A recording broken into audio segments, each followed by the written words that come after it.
Whew. My first job out of college, I worked on a cruise ship. So the last time I was in front of this many people holding a microphone, I was making them do the cha-cha slide. So I promise not to do that to y'all today.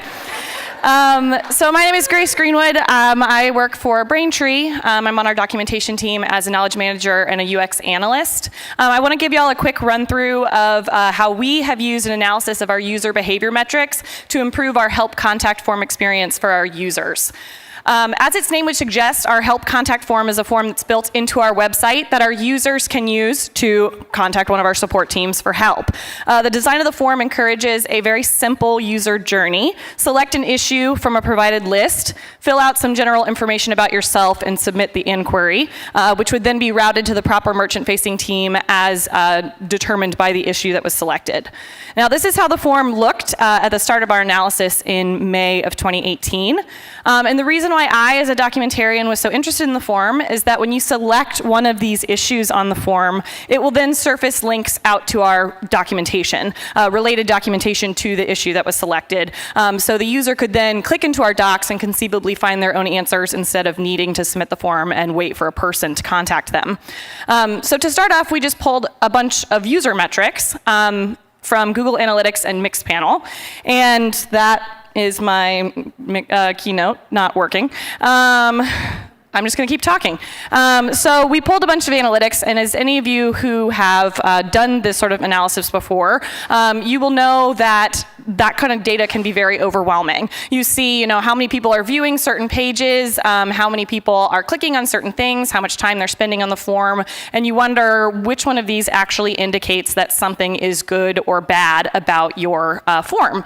In doing this, we actually honed in on one particular piece of data that we thought signified that there was a group of our users that we were failing. And for us, this was the users who were selecting our I need help with something else issue, or kind of the generic other issue option. We discovered that actually over 50% of our users were selecting this issue. And the problem with this is that those people were not seeing any links to our suggested documentation, because we didn't provide links if we didn't know what you were actually having a problem with. So this is when we made a series of changes to encourage users to actually select real issues on the form instead of this other option. So what we actually did was we simplified the issues that were on the form. Originally, they were all incomplete sentences, and we changed them to snippets that would be easier to skim. We added a search feature to the issue, so people didn't have to read through all the issues to find the one that related to them. They could just search for it.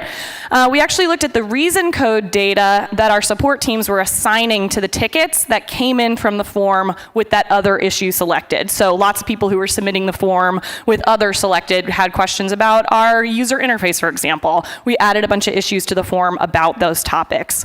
And then we also added more related documentation links for each one of the issues, including that generic other issue. And these were just links out to docs that were really popular, so sort of like a shot in the dark situation. And then lastly, we added contact information for our sales team and linked out to our sales contact form to catch some of those people that really just needed to talk to sales about working with us.